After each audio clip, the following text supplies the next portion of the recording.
What's up, everybody? So, the last tier list that I did was fun, and I figured I'd do another one. And I've been thinking about doing this for a while, ranking the Kingdom Hearts games as a sort of a follow up to my top 10 Kingdom Hearts game list. Um, that video did really well. I'm very proud of that video. Even though, in all honesty, a video like that was very difficult to make because my favorites tend to fluctuate based on just the mood I'm in, how I'm feeling, and so on. But I did try to look at the games objectively, not just look at gameplay mechanics, but the story they presented, characters they introduced, how they affected or changed the franchise going forward. And that's how I came about the top 10 list that I did. This one, however, this tier list is different. I'm going to be completely subjective. I'm not going to care at all about what games are simply objectively better designed or better written or any of that. I am simply going to rank them based on my personal enjoyment and how much I personally like them. So this will be a bit different than my top 10 list. So I'm going to go ahead and start working on this. Let's see. I think maybe... I guess I'll go in order of how the games are listed here. So this is 0.2 Birth by Sleep, Fragmentary Passage. You know what? I'm going to do the easy ones first. We're going to put Recoded down here. Yeah, I'm going to do the easy ones first. Let's see, Recoded is D, absolutely. And I'm going to try to give some reasons. Recoded should be pretty obvious. I don't think, plot-wise, I don't think Recoded added very much to the franchise. It didn't really change much. And, I mean, yes, there is some plot relevance. It is mentioned. It is referenced to in games that came after it.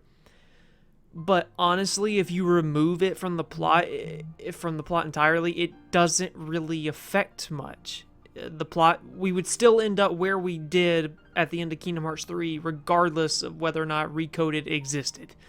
As for the gameplay, I mean, it's bottom of the barrel. It's got some of the worst gameplay in the franchise. To me, it just wasn't a very pleasant experience. I'll take Days. 358 over 2 days, C tier. It only barely beats Recoded. And I would put Coded, the regular Coded, lower than that because, I mean, you know, Coded. But Days is a little bit better than Recoded because I'm not a fan of Roxas, so that's one reason it's really low. But the only thing it has going for it that I found more enjoyable than Recoded was the ability to play as different Organization 13 members. That was awesome. The whole concept of that was awesome. Something I wish they would revisit is having sort of a free play mission mode in other games where you can play as other characters, basically, as you choose and as you see fit. The story is also much better than Recoded. It did give Roxas a lot of backstory and a lot of character growth. And it, of course, introduced us to Xion, who is my second favorite female protag in the Kingdom Hearts franchise. So, there is that. Now, let's see. Which one am I going to rank next? Yeah, I guess I'll do Fragmentary Passage this time. Fragmentary Passage is difficult because it's more like a tech demo than a full-length game. I mean, you can beat the game in a matter of hours. Just a handful of hours. It should never take you more than a day to go through it unless you maybe only have like an hour to play it.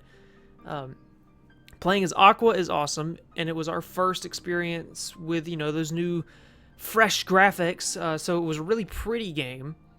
But it just wasn't very long. The gameplay is fun. The story is interesting.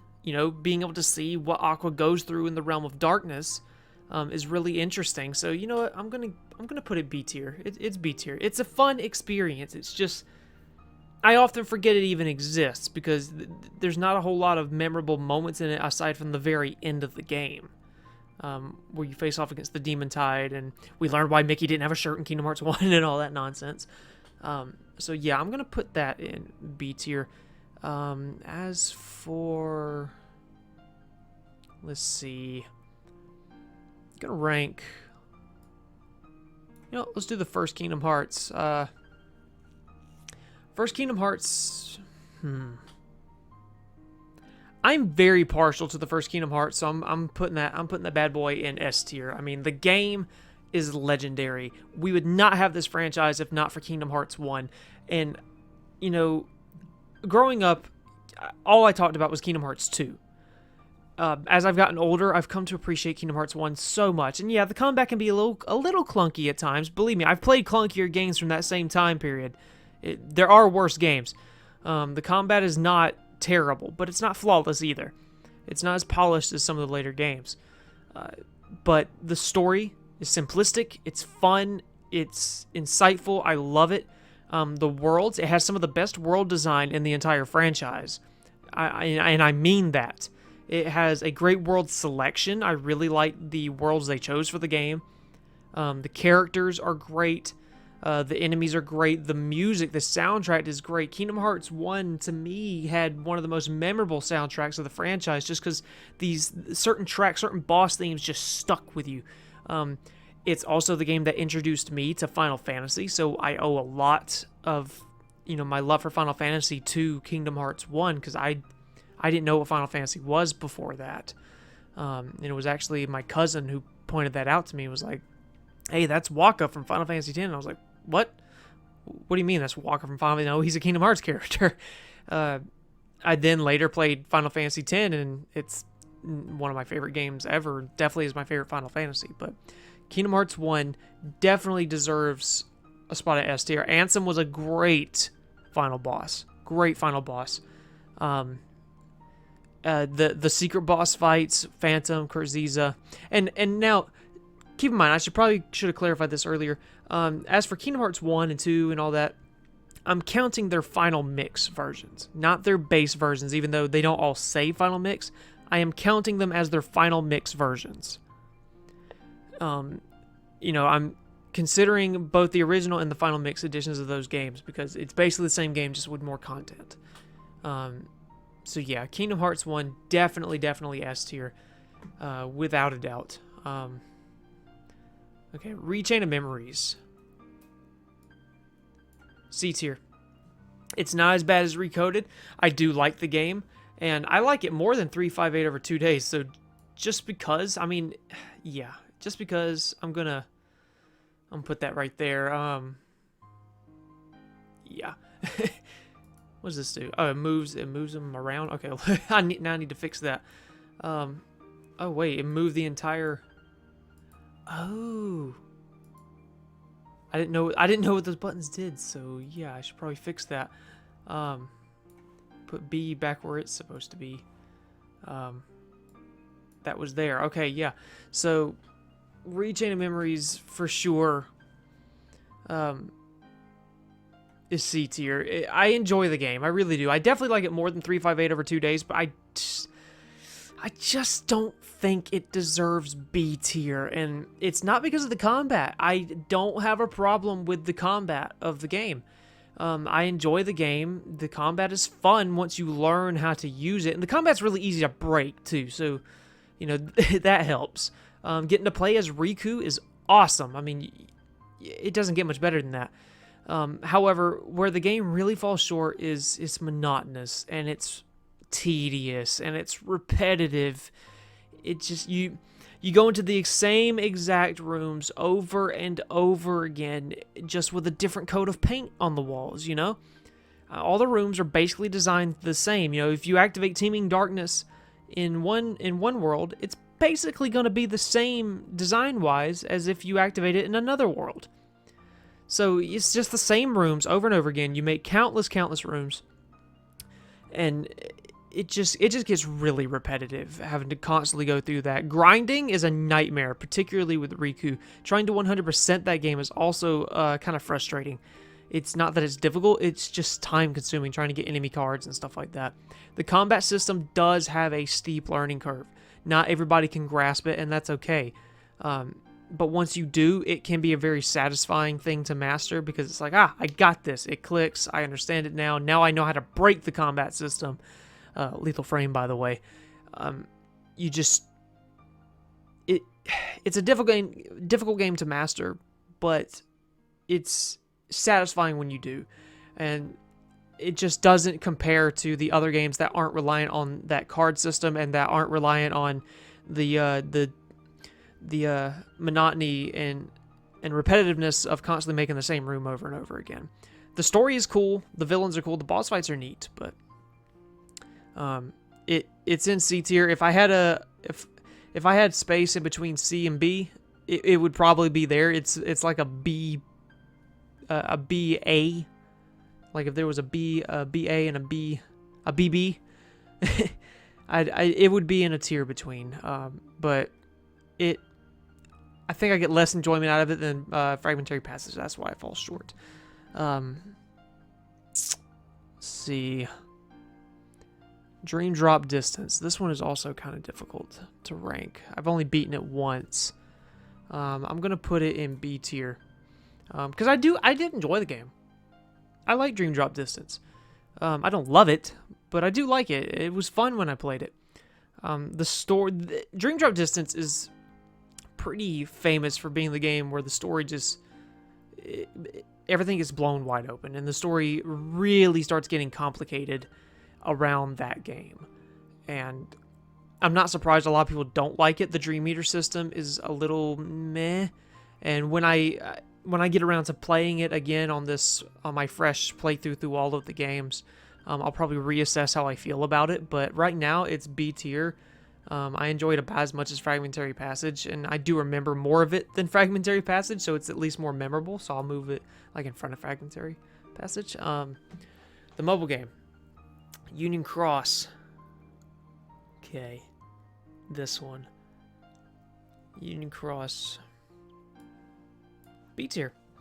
And you might not have expected that, but I loved the mobile game. And not as much as some people. Some people, I mean, dedicated a lot of time to it, spent a lot of money on it, really worked on grinding their characters up and getting all the customization options and beat the story mode all the way through and did all the missions and were great at the PvP and everything. I really enjoyed the game. I like the medals, collecting medals and the cool images and renders and art that they had of all the characters from all over the franchise, and the special characters, the special medals from like Final Fantasy and stuff like that, and Disney movies that had not yet appeared in Kingdom Hearts as medals like Zootopia. And then of course we got a Wreck-It Ralph world, which I've been waiting on because I do really like the Wreck-It Ralph movies. Really like that game.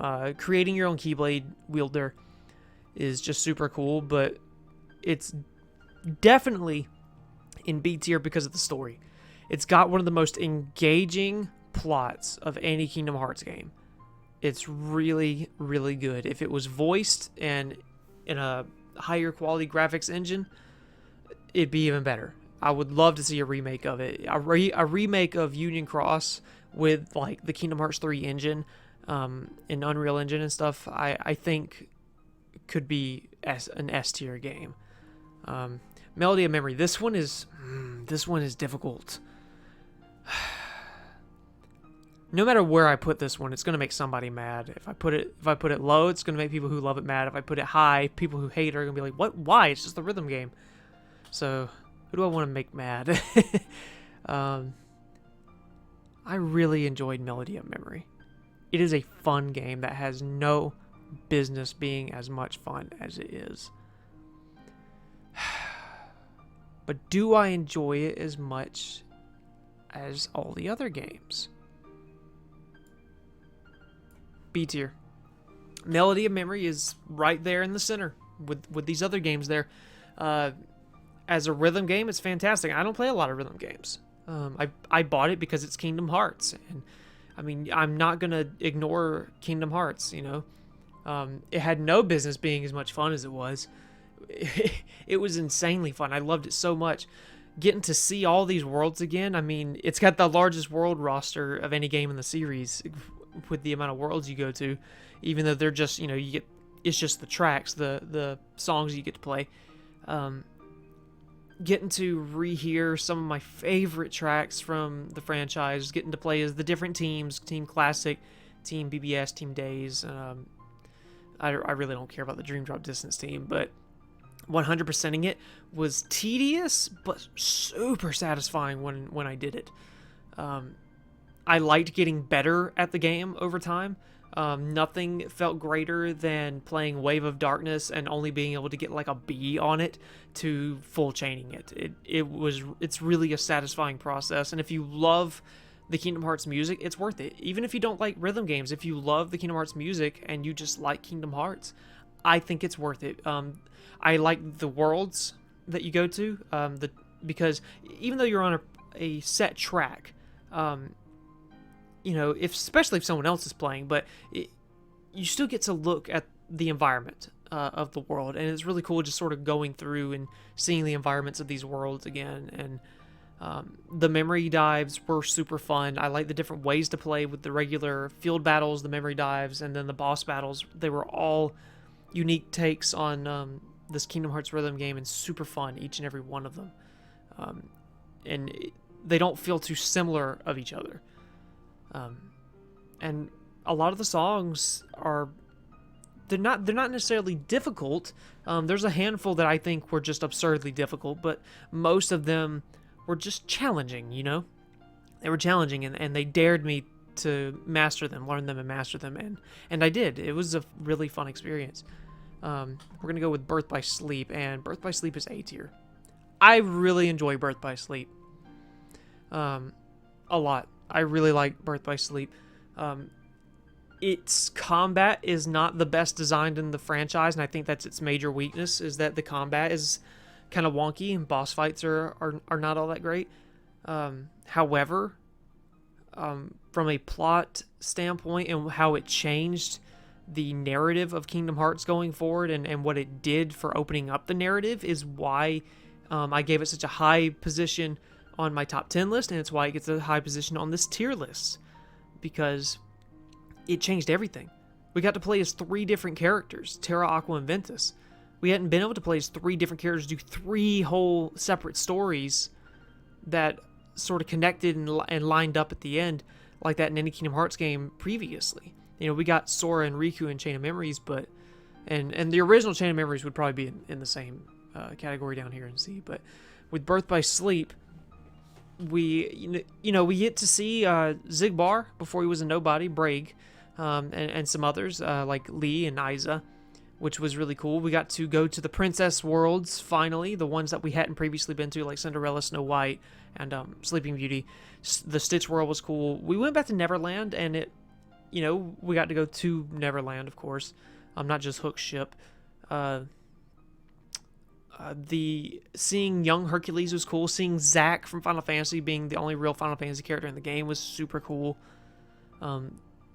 The boss fights were difficult, but satisfying when you beat them,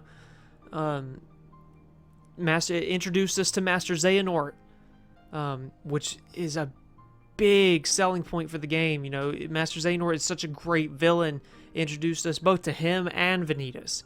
And of course, our main characters, Terra, Aqua, and Ventus, and all 3 of them are great characters. And it's just how much it's affected the plot and the narrative of Kingdom Hearts. For everything that came after. It was a great experience. And I'm not particularly one for the command deck style of combat. But it had its benefits, and it had its own flair.